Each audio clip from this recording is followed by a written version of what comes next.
Welcome to Pallavi TV.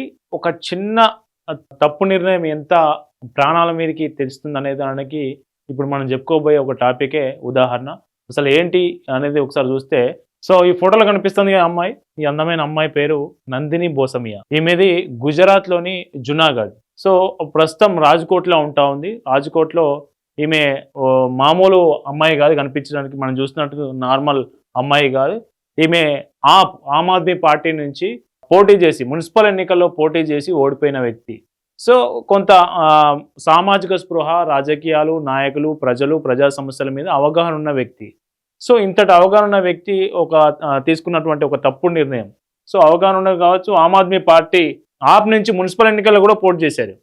So గుజరాత్లో జునాగఢ్ ప్రాంతంలో ఈమె ఆమ్ ఆద్మీ పార్టీ నుంచి పోటీ చేసి మున్సిపల్ ఎన్నికల్లో పోటీ చేసి ఓడిపోయిన తర్వాత ఇక రాజకీయాలను పక్కన పెట్టి మెడికల్ రిప్రజెంటేటివ్ గా లైఫ్ స్టార్ట్ చేసింది. సో మెడికల్ రిప్రజెంటేటివ్ గా లైఫ్ స్టార్ట్ చేసినప్పుడే అస్లాం అనే ఒక వ్యక్తి ఈమెకు పరిచయం అయింది. సో ఆ పరిచయం ఇంకొంచెం పెంచుకొని ఈమెకు బాగా దగ్గర కావడానికి ట్రై చేసిండు, ఈమెను ట్రాప్ చేసిండు. మొత్తానికి ఈమె నువ్వు లేకపోతే నేను లేను అనే స్థాయికి తీసుకొచ్చిండు ఈమెను. సో ఎవడి అస్లాం అంటే అస్లాం హుస్సేన్, అస్లాం సమా అలియాస్ అస్లాం హుస్సేన్. వీడే అస్లాం సమా అస్లాం హుస్సేన్. సో వీడి మీద అనేక నేరాలు, కేసులు ఉన్నాయి. సో ఆయుధాల స్మగ్లింగ్ కావచ్చు, ఇంకా మిగతా కేసులు ఉన్నట్లు కూడా ఆరోపణలు వస్తూ ఉన్నాయి ఇప్పుడు.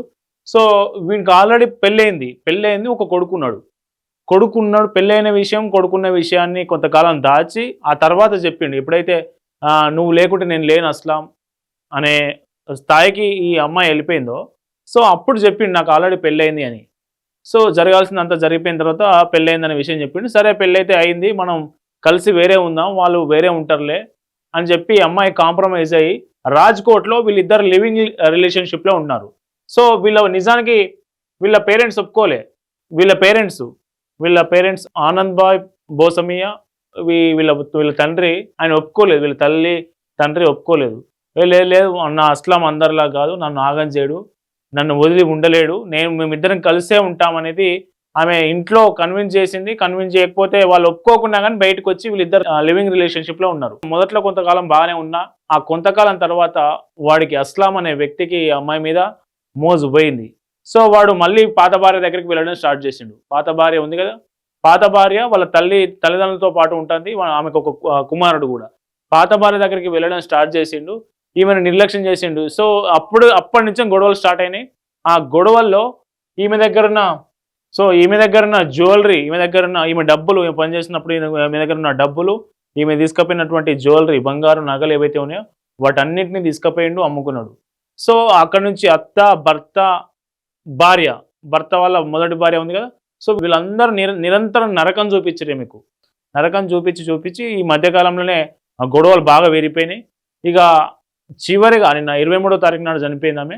సో చివరిగా ఆమె వాళ్ళ నాన్నకు ఒక మెసేజ్ పెట్టింది, నాన్న నా జీవిత పోరాటంలో తప్పు చేశాను, నా జీవిత పోరాటంలో ఓడిపోయాను అని వాళ్ళ డాడీకి ఒక మెసేజ్ చేసి ఇంట్లో ఉరి వేసుకొని చనిపోయింది.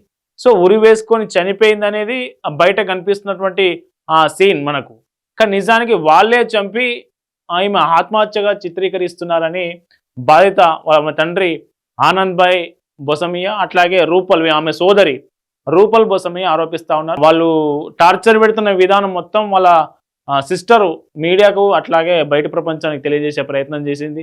కానీ ఎంత చేసినా కానీ ఒక నిండు ప్రాణం అయితే పోయింది.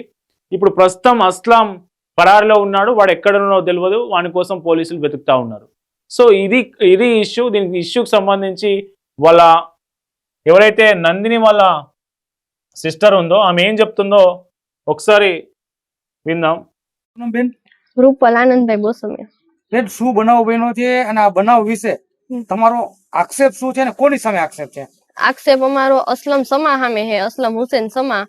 એને 2 દિવસથી એ લોકોને મેટર તો ઘણા ટાઈમથી હાલતી હતી, પણ 2 દિવસથી એ લોકોને એવા ઝઘડા થતા હતા. પોતે પરણેલો હતો, એક છોકરાનો બાપ હતો.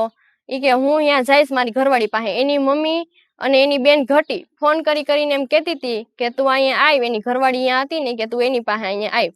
તો મારી બેને એવું કીધું કે હું અહીંયા હું તો તારા મમ્મીને અહીંયા બોલાવી લે, તારે અહીંયા નથી જવું. તો કે હું તો અહીંયા જઈશ એમ કરીને એની ઉપર હાથ ઉપાડ્યો અને મૂકીને 2 દિવસથી વહી ગયો. તો પછી કાલે બપોરે 5 વાગ્યા આસપાસ એને બોલાવી કે તું આય તારી હારે વાત કરવી હે. શાહિદભાઈ કરીને એનો ફોન આવ્યો હતો, શાહિદ કરીને, અને શાહિદ અસલમ સમાના માસીનો છોકરો થાય.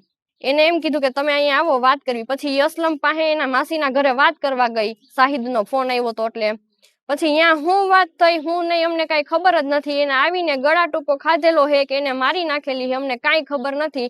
જો ઈ છોકરો કાંઈ વાક ગુનામાં ન હોય, એને આ કાંઈ કરેલ ન હોય, તો ઈ એમ કહે ને કે ક્યાં ગઈ નંદની, ક્યાં. ઈ ત્યારથી એનો ફોન બોન બધું બંધ આવે છે, કાંઈ ફોન એનો ચાલુ નથી. અમને એવું લાગે છે કે આને હત્યા થઈ હોય. તો બેન આ જે તમે કહો કે અસલમ સમા, હા, અસલમ સમા કોણ હતો અને કોને માર્યા, અને તે બેના લગ્ન થયા હતા કે શું હતું?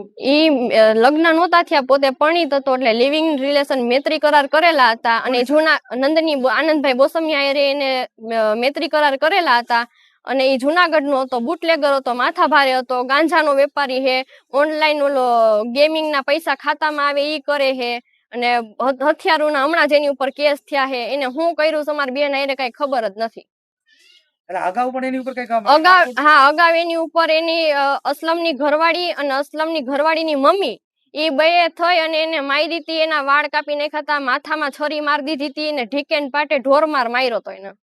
ત્યારે અમે કેસ કર્યો તો, એની ફરિયાદી અમારી પાસે બધું હે, જે કઈ જોતું હોય છે એ మళ్ళీ જાય. సో ఇది విషయం ఏంటంటే మా మమ్మీ పిలుస్తా ఉంది, మా మొదటి భార్య పిలుస్తా ఉంది, నేను వెళ్తా అని ఇప్పుడు అస్లం అనే వ్యక్తి నందిని దగ్గర పదే పదే ప్రస్తావిస్తా అంటే, నువ్వు వెళ్ళొద్దు, నువ్వు ఇక్కడే ఉండు, అవసరం అనుకుంటే మీ మమ్మీనే ఇక్కడికి రమ్మను, మనం కలిసి ఉందామని నందిని ఎన్నోసార్లు చెప్పి చూసిందని, అదే విషయాన్ని తనతో స్వయంగా ఫోన్ చేసి చెప్పినట్లు ఆమె సోదరు చెప్తా ఉంది.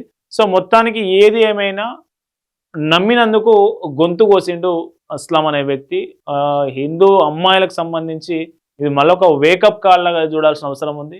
ఎందుకంటే తల్లిదండ్రులు వద్దన్నా తల్లిదండ్రుల మాటను పెడచవన పెట్టి ఆల్రెడీ పెళ్ళైన ఒక వ్యక్తిని నమ్మి వెళ్ళడం, నిజంగా సంతోషంగా ఉంటాననుకోవడం ఇక్కడ నందిని అనే అమ్మాయి చేసినటువంటి అనాలోచిత నిర్ణయం, ఒక మూర్ఖత్వపు నిర్ణయంగా మనకు అది ఫైనల్గా జడ్జిమెంట్లో తేలిపోయిన పరిస్థితి. సో ఈ ఘటనకు సంబంధించి హిందువులారా ఇట్లాంటి ఘటనలు జరగకుండా ఉండాలంటే అప్రమత్తంగా ఉండాల్సిన అవసరం ఉంది. ఈ ఘటనకు సంబంధించి మీరు మీ అభిప్రాయాలను కింద కామెంట్ చేయండి.